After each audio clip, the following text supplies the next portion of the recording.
Uşaqlar, bugün düzdür, canlı açdığıma görə əvvəlcədən göstərə bilmədim. Mən bu günləri cıvırtma eləyirəm. Cücə cıvırtması. Əvvəldən göstərə bilmədim, üzr istəyirəm. Soğan, duz istiyor, cücə. Bunu bu fasonda eləyirəm. Mən biraz dietik şəkildə bunu eləyəcəm. Sızma zeytun yağında eləyirəm. Biz də əvvəldən göstərə bilmədim, zən etirdim də yaxdandan.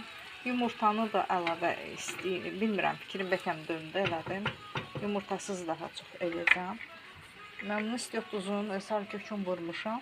İyi, baxın buna, görürsünüz, bu nə deyirlər, o darçının çubuğudur, bax. Darçının çubuğunu da əlavə eləyirəm onu. İndi bundan elə gözəl bir dənə dad il gələcək. Telefondan istəyəcəksiniz ki, atmağı bunu deyəsiniz. Mən də sizi qoymayacağım bunu deməyə. Çünki axşam, cümə axşamıdır, o dünyadan qonaqlarımız var. Eşitmişsiniz də bu sözü. Cümə axşamı xorul eləyirlər.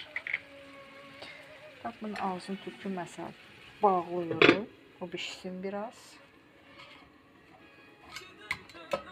Əlvan altını yığışdırıram.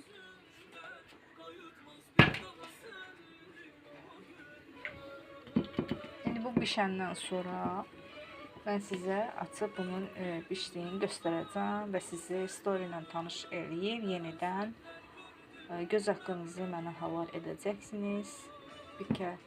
Biraz dadına baxaram, sizə deyərəm degustator kimi bunun dadı necədir ya necə deyil. Amma gözəl iyi var. Yəqin ki tamı da olacaq.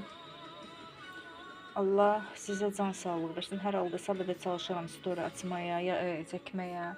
Sabah bu arada deyim ki, Qurban bayramımızdır. Allah hamınızın Qurban bayramını təbrik eləsin. Təbrik eləyirəm. Allah hamınıza can sağlığı, uzun ömür, həyatda qalibiyyət arzulayıram. Heç kimin ailəsinə heç vaxtı istəmirəm xərər gəlsin. Heç kimin ailəsində ayrılıq, boşanma olmasın. Heç kimin ailəsində uşaq problemi olmasın. Hamının evindən uşaq səsi gəlsin. Bu bayramda, bu əziz bayramımızda İsmail Qurbani tərəfindən necə sevinmiş isə Allah bizi hər bir evlad tərəfindən sevindirsin. Böyüklərimizi, əzizlərimizi bizə çox görməsin. Diqqətinizə görə sağ olun.